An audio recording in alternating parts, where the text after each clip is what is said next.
គេងយល់អងរឹងតន្ទឹងមើលផ្លូវថ្ងៃលិច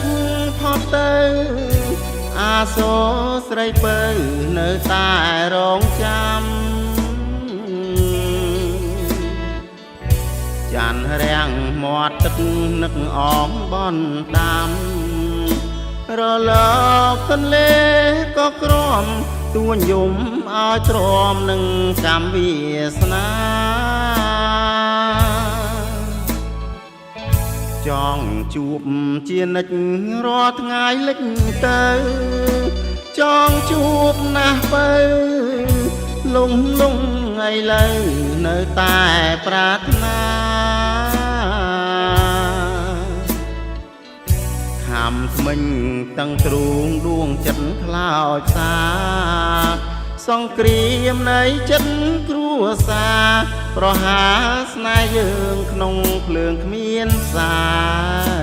យតួខ្នោះច្រ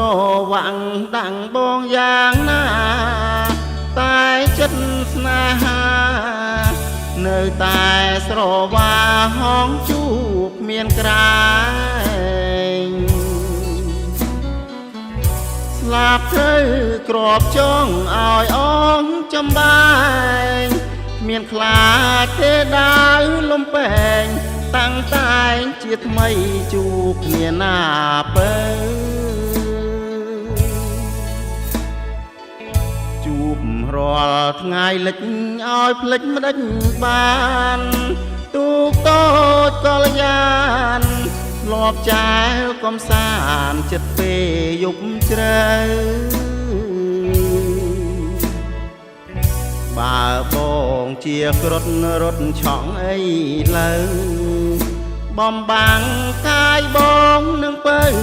ផុតភ្នែកសត្រូវរស់នៅសុខ